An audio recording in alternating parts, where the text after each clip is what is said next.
Have you ever really stopped to wonder what truly makes for high-quality healthcare? I mean, beyond the dazzling new technologies, the cutting-edge surgeries, or, the latest medications, it's actually a trickier question than it seems because while medical progress is absolutely incredible, it doesn't always translate directly to better patient outcomes. Getting those advancements to work seamlessly within our complex healthcare system, well, that's the real challenge. Today, we're taking a deep dive into the fascinating, often overlooked history of quality improvement in healthcare. We're going to trace its origins, unpack the pivotal moments, and see how these foundational ideas have shaped and continue to shape incredibly complex fields like spinal surgery today. And our guide for this deep dive is a focused academic paper titled A Brief History of Quality Improvement in Healthcare and Spinal Surgery by Hines and colleagues. Our mission really is to extract the most important nuggets of insight, those aha moments from this paper, giving you a real shortcut to understanding this critical evolution in medicine. All right, let's dive in. It might just surprise you, to learn that the very principle of improving care dates all the way back to the time of Hippocrates. Ancient history, yeah. Absolutely. But beyond that, we saw early system innovations from figures like Walter Letterman developing triage systems during the American Civil War. That's pretty early. Or Florence Nightingale instilling what we now know as Listerian principles of infection control. Think rigorous antiseptic practices, hygiene in hospitals. These were genuinely radical steps for their time. Indeed, and while those early efforts were certainly significant, the past century has really been where systematic efforts to improve quality began to, well, take concrete shape, thanks to numerous innovators and some really impactful changes. One of those early pivotal figures in the U.S. was Abraham Flexner. In 1910, he published a report for the Carnegie Foundation after doing this really sweeping retrospective analysis of the medical system. He painted a pretty stark picture, actually, of the poor organization of major hospitals and medical schools across the nation. What's absolutely fascinating about Flexner's report is that it wasn't just descriptive. Aiming to improve physician training and care, it specifically pushed for better scientific methods in medicine and a much stronger basis for medical licensure. Right. And the outcome was nothing short of dramatic. This report fundamentally restructured medical education in the United States. It led to the closure or merging of more than half the medical schools in the country. Wow. Can you even imagine that kind of disruption today? Hard to picture. Meanwhile, on a slightly different but equally groundbreaking track, you had Ernest Codman, an orthopedic surgeon from Boston. He was really championing changes for quality improvement through what he called end patient results and systematic patient follow-up. Yeah, he actually created a rigorous protocol for tracking patients long-term. And he had this idea. Codman held a truly controversial idea for his era. He believed all patient results should be tracked this way and, get this, made public. Public. Back then. Exactly. His reasoning was so patients could use this information when choosing their physicians and hospitals. Now, while this concept of public reporting might have, incentivized hospitals to pre-select patients to avoid bad results, a risk we still talk about today. Codman's core emphasis was firmly on identifying which treatments were genuinely effective versus those that weren't. Okay, so his vision, this end result system, it actually inspired Dr. Franklin Martin. Martin saw these principles, patient outcomes, as key to standardizing surgeons and hospitals, which would ultimately lead to better patient care. And this really catalyzed the founding of the American College of Surgeons, the ACS, in 1913. And you know what's truly striking? The committee apparently rejected a staggering 60% of fellowship applications in its first 3 years. 60%. Yeah, because they simply couldn't determine clinical competency from the case records submitted by the applicants. Just picture that. It's incredible. And with the ACS's growing influence, they secured a large donation to fund a hospital standardization program. So in 1917, over 300 fellows and hospital administrators met to discuss an accreditation process and establish minimum standards for hospitals nationwide. It was a massive undertaking. So these minimum standards, what were they exactly? There were 5 main objectives. Okay, right? so they sound surprisingly modern, actually. They really do. First, to properly organize the hospital medical staff. Okay. Second, to employ only well-qualified and licensed physicians. Oh. Seems obvious, but yeah. Third, to ensure regular staff and clinical performance reviews.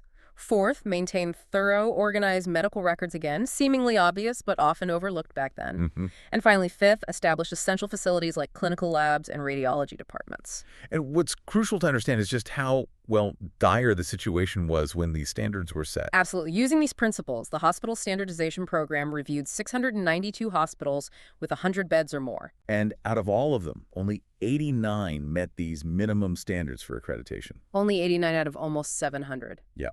That just really underscores the overwhelming need for quality improvement at that moment in history. No kidding. So, as the number of hospitals exploded and non-surgical fields grew, and just the sheer complexity of healthcare kept expanding, Right. the Hospital Standardization Program rapidly outgrew its initial home at the ACS. By 1950, it was requiring over $2 million in investment from the ACS alone. Oh. It became crystal clear that the ACS just couldn't sustain this massive quality improvement initiative by itself, especially as its scope went way beyond just surgery. So this led to a really significant collaboration. In 1952, the American College of Surgeons was joined by the American College of Physicians, the American Hospital Association, the American Medical Association, and for a short time, the Canadian Medical Association. Okay. Together, they formed the Joint Commission on Accreditation of Hospitals, or JCAH. This independent nonprofit started accrediting hospitals in '53, carrying forward those original quality values. But then a critical challenge popped up for JCH, didn't it? It did. As more and more hospitals continued to meet and maintain those minimum standards, well, the standards themselves stopped pushing for higher levels of quality. So the floor became the ceiling, basically. Exactly. The bar needed to be raised, not just met. Okay, so who steps in? This is precisely where Avedis Donabedian comes into the picture. He's widely considered one of the true founders of the contemporary healthcare quality movement. His background is quite something. Born in Beirut, Lebanon in 1919, his family actually fled the Armenian Holocaust. He trained as a physician, practiced for a bit, and eventually taught at the School of Public Health at the University of Michigan. And Donabedian had this deep passion, right, for the link between quality and systems and healthcare. A deep passion, yeah. He felt strongly that the essential skills of system management just weren't really taught well in medical school. So when he was commissioned to review quality assessment research, he started by fundamentally redefining what quality even meant. And when he published his paper, Evaluating the Quality of Medical Care, in July 1966, the reception was just immense. It became one of the most frequently cited public health pieces over the next 50 years. That tells you something about its impact. Wow. So in that paper, he laid out these 7 pillars of quality in medicine. What were they? Kind of the ideals for healthcare. Exactly. The ideals, things like efficacy, does the care actually work, achieve its goal? Right. Or efficiency, is it delivered promptly, cost-effectively, without waste? Okay. He also included more maybe abstract concepts like optimality, acceptability, legitimacy, equity. Is care accessible and fair for everyone, regardless of background and cost? He laid out these broad aspirational concepts. It makes you wonder, how do you even begin to measure something like legitimacy or acceptability in a clinical setting today? Precisely. And to tackle that very challenge, Donabedian proposed a truly revolutionary 3-part framework. It gave practical shape to those pillars: structure, process, and outcome. Okay, break those down. Structure. Structure includes things like, say, the credentials of the providers, the adequacy of the facilities, even the administrative systems, the sort of foundational elements. Got it. And process. Process looks at the components of care actually delivered. Were the right steps taken? Was the care appropriate? And what's really insightful here is that he recognized it's often not the individual creating the problem, but rather the process that's flawed and needs changing for better results. Okay, that's a key distinction. And outcome. And then outcome. That's the evaluation of recovery, restoration of function, survival, basically, the ultimate impact on the patient. Measuring these outcomes is crucial because it helps us truly figure out which interventions are effective and which ones maybe aren't. Donabedian also stressed needing clear ways to present this data like dashboards, scorecards, that sort of thing. Exactly. And broad quality measurements, including prevention, recovery, continuity of care, economic efficiency. This foundational work really provided the framework, the scaffolding on which our current interest in patient individualized outcomes and value-based care was built. It really set the stage. Building on these advancements, the Institute of Medicine, the IOM, was founded in 1970 by the National Academy of Sciences. The academy itself goes way back, right, to 1863, advising the government on science and tech. That's right. And by the 1970s, its scope expanded to include health and medicine. And the IOM, it's made up of diverse experts, not just doctors. Incredibly diverse, not just health professionals, but economists, sociologists, engineers, writers, ethicists. They're incredibly prolific, too, publishing something like 50 well-vetted reports in medicine each year. It's a real powerhouse of knowledge. One of their significant early ones was America's Health and Transition back in 1994. This report defined healthcare quality, basically, how much it improves outcomes and stays consistent with current knowledge. And it also highlighted some pretty serious roadblocks, like unnecessary care, underusing effective care, and just shortcomings in how care was delivered.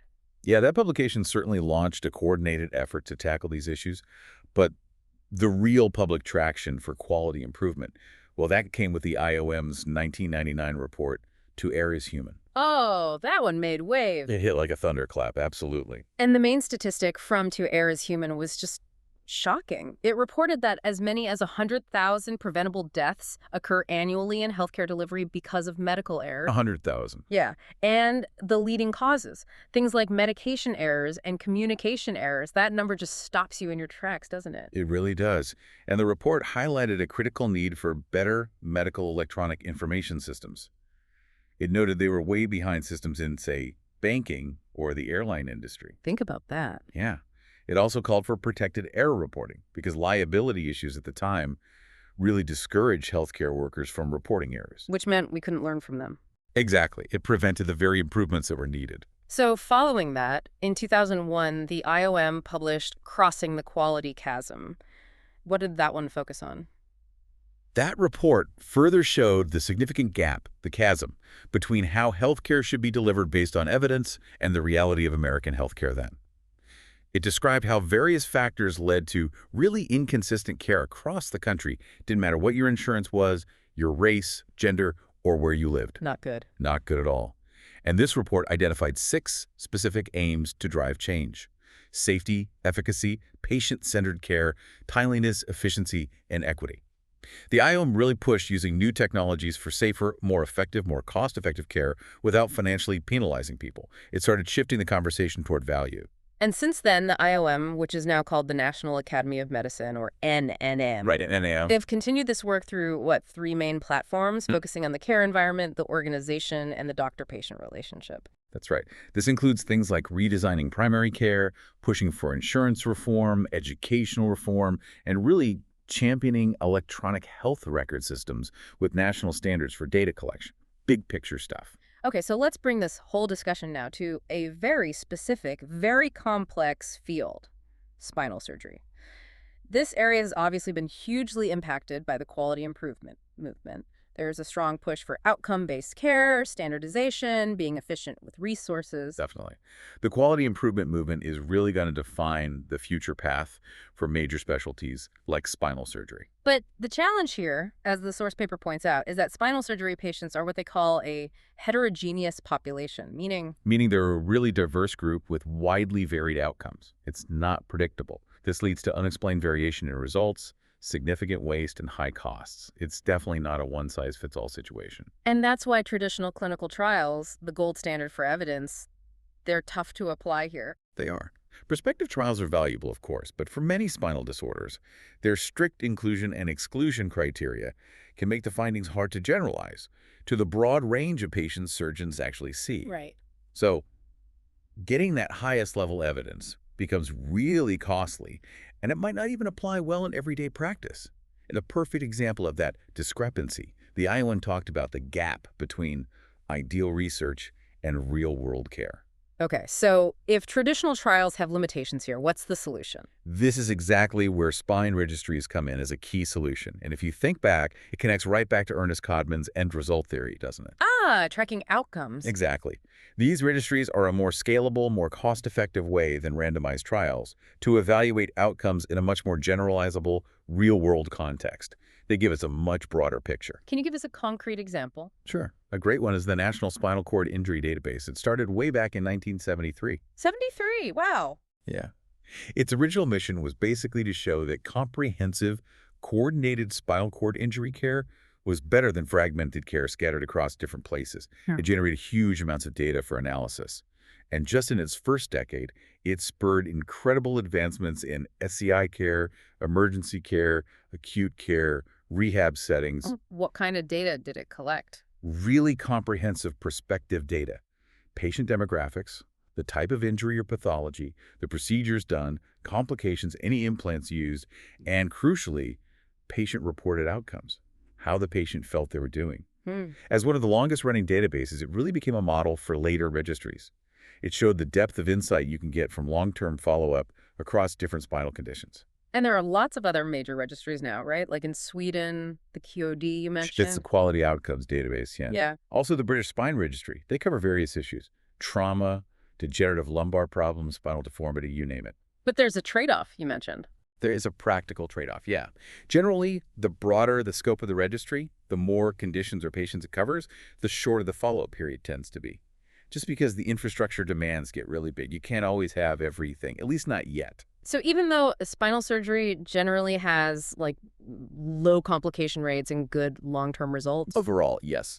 the data from these registries show there's still a lot of variation between patients, treatments, how people respond. A huge amount of heterogeneity, yes. Yes. Significant variation in treatments chosen and also in individual responses to those treatments. And it's also important to remember that the registries themselves aren't all the same. They vary widely in their design, how long they follow patients, the specific metrics they track. So you have to be careful when comparing data or drawing conclusions across different registries. But the potential here is immense, isn't it? The idea that these registries allow doctors to figure out which groups of patients will actually benefit from specific surgeries and maybe which ones won't. It's absolutely game-changing. It moves us away from maybe educated guesswork towards genuine precision medicine and surgery. Can you give an example of how that might work? Yeah. Imagine using data from a registry like QOD.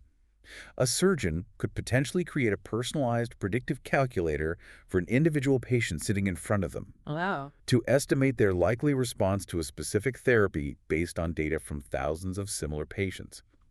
As a surgeon, the idea of having that level of insight, that's not just powerful. It feels like we're finally catching up to the kind of data-driven approaches other industries have used for years. There's always a but, isn't there? You mentioned Donabedian had a quote late in his career. He did, perhaps with a bit of weariness. He said, there's lip service to quality and, goodness knows, propaganda, but real commitment is in short supply. A sobering thought, even with all this progress. It is a reminder that systems and data are crucial, but genuine commitment to using them effectively is key. So if we look back at this incredible journey we've traced, we've gone from these early, sometimes isolated individual efforts and truly radical ideas to the establishment of robust organizations, comprehensive frameworks, all leading up to today's increasingly data-driven approach to healthcare quality. It's been a long road, hasn't it? Yeah. But the momentum is definitely there. Yeah, undeniable. And as these clinical registry databases keep growing and the IT platforms supporting them get better, their predictive modeling abilities and their power for comparing treatments will just continue to improve. They'll keep driving quality improvement forward.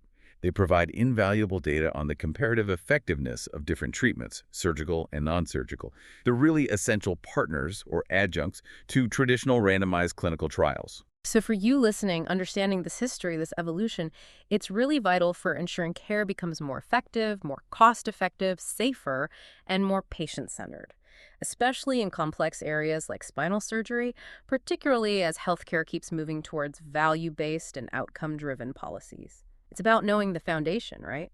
Absolutely, and that really leaves us with a final provocative thought for you to consider. Given this major shift towards outcome-based and value-driven care, what questions might you want to ask your healthcare providers about the data they use to inform your treatment options? How might you use this kind of knowledge to be a more informed, more active participant in your own healthcare decisions? Something to ponder.